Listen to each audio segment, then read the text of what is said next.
as usual, let's first start off by talking about the deck. The deck is made up of Canadian maple and has 0 flex to it. The deck's length is about 29.5 inches and the width is about 9.25. It does have a wide concave, kind of just like the original boosted mini, the meepo mini, and the vestar minis. All of these basically have the same shape, but of course they all use their own grip tape design. They also all have a usable kicktail. A kicktail, in my opinion, is what really makes a mini board. When you have a usable kicktail on your mini board, it gives you a lot of great advantages while riding. For instance, you could pop up the front over any imperfections like manhole covers, sidewalk cracks, coming up the curbs, coming off curbs, and of course, doing manuals is always fun. It also allows you to pivot the board in many situations, whether you want to simply turn around or turn in different directions from side to side or make a complete 180. Also, coming off of curbs while you're manualing the board is just a lot of fun.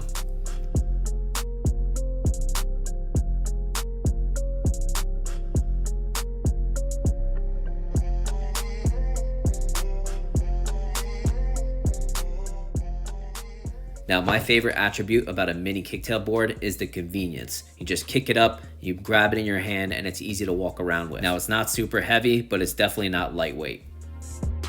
Now, that rear tail will start getting scuffed up as you are riding, and sometimes people brake with their tail. So TYNEE provides this brake pad for the Mini 3 Pro. Now, they also provide a front bumper guard as well, in case the board just coasts into a brick wall or a curb or something. Next, let's talk about the wheels. The Mini 3 Pro is utilizing Cloud Wheels Hydro 105mm all-season wheels. These are 64mm in width and they utilize an ABEC core. Now, I did a review on these, but those were the 100mm X-way version. Now, these are a little bit bigger than the X-way versions, and I also like the tread pattern in these ones better. This is also better if you want to ride your Cloud Wheels in the rain because it has a flatter contact patch than the traditional Discovery Cloud Wheels. You constantly see people online complaining about Discovery Cloud Wheels not doing well in any kind of wet conditions because of their small contact patch. So not only is this better due to its flatter contact patch, but the outer rubber tread pattern is made to deflect the water while you're riding. So all you riders that constantly use your minis to constantly commute, because that is your #1 means of transportation and you have to ride in the rain no matter what, this is a very good choice. Even after I soaked the board and the wheels in all these puddles, I still rode around on all this wet pavement and I still carved a little bit and it didn't break traction at all.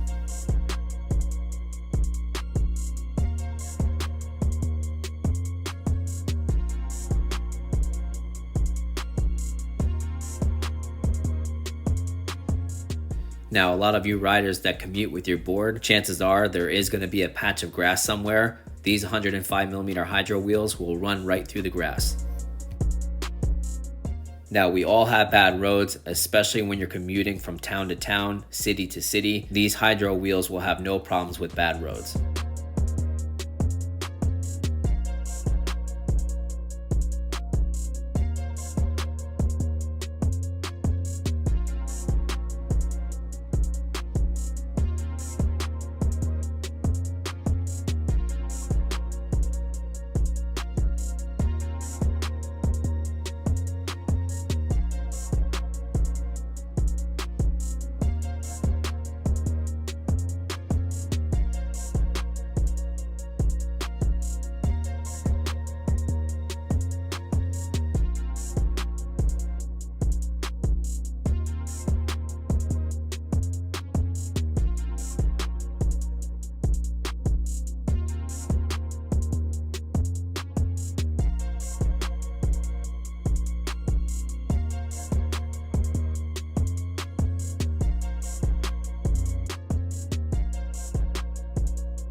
Now let's talk about the trucks. The Mini 3 Pro is utilizing Harris V3 7-inch 43-degree reverse kingpin trucks. Now, I don't know if it's because reverse kingpin trucks and minis aren't really my forte, but I feel like it's just not too stable at really high speeds. I had the same issue when it came to the Meepo Mini 5. I felt like the riser pads really got in the way of the way the board should carve and be stable at higher speeds. I think it really knocks off the counterbalance that reverse kingpin trucks should have on a board. It's really hard to explain the feeling, but it's just not my cup of tea when it comes to trucks and boards to ride. Reverse kingpin trucks with a mini board setup just to me feels unorthodox. I'd much rather have a traditional kingpin or a double kingpin setup on a mini board. Now, I'm not sure what durometer their bushings are, but I decided to change them out anyway for some riptides. Now, it made it more carby with the riptides, but it was still kind of squirrely at higher speeds. What I did notice is they are utilizing one regular size barrel bushing and the other one is a double crank barrel bushing. So again, a little bit of a strange, unorthodox feeling for me.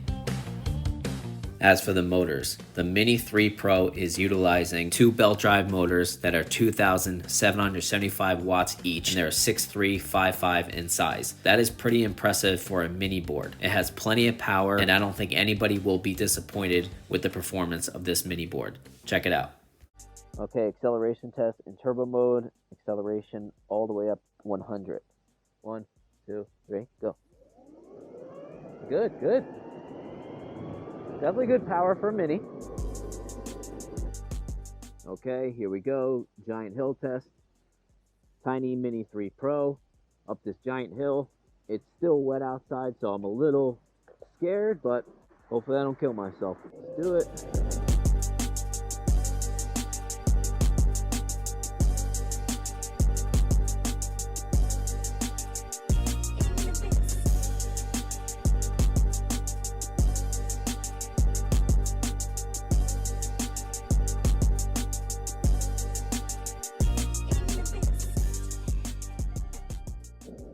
Got up at no problem. Let's check the rider up. 25.7 miles per hour up the hill. Good stuff. Okay, brake test at 14 miles per hour. 1, 2, 3, brake. Good, good. And brakes are at 70 right now, so they're not all the way up, but they're not all the way down.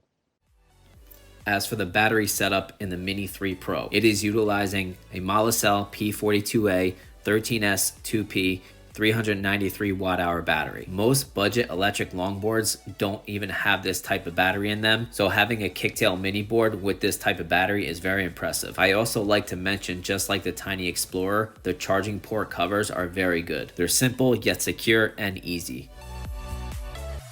As for range, I'm a 155 pound rider and it was actually 47 degrees Fahrenheit, which is actually pretty good for the middle of winter. So it wasn't that cold out. I got 16.5 miles with the TYNEE Mini 3 Pro. Now I hit a couple hills, nothing crazy. I wasn't riding the board aggressive at all. I was in mode 3 most of the time, and I would say about 30% of the time I was riding in turbo mode, which is the highest mode. So getting 10 less miles than what the actual website says is very disappointing. Now I know companies like to exaggerate the range results, I get that, but this is just too much. No one's gonna ride their boards their entire way in mode 1 or even 2. So I think TYNEE should really adjust their range results on their website. As for the remote and the ESC, this is the Explorer 2.0 remote, which has all the data info you need. So not only does it have the basics like your speed, your modes, your trip, your odometer, your batteries, but it also has a back screen to show all the information that's like the internals of the board, like a vest cap would normally have, but this is on the remote.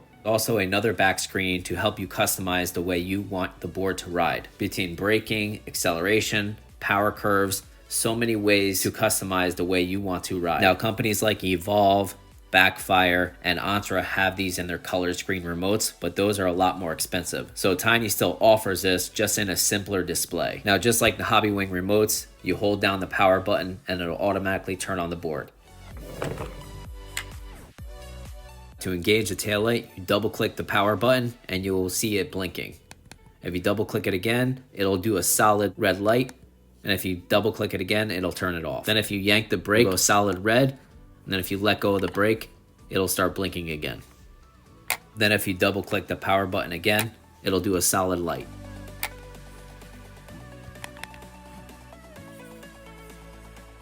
And even when the tail light is completely off, if you yank on the brake light will illuminate.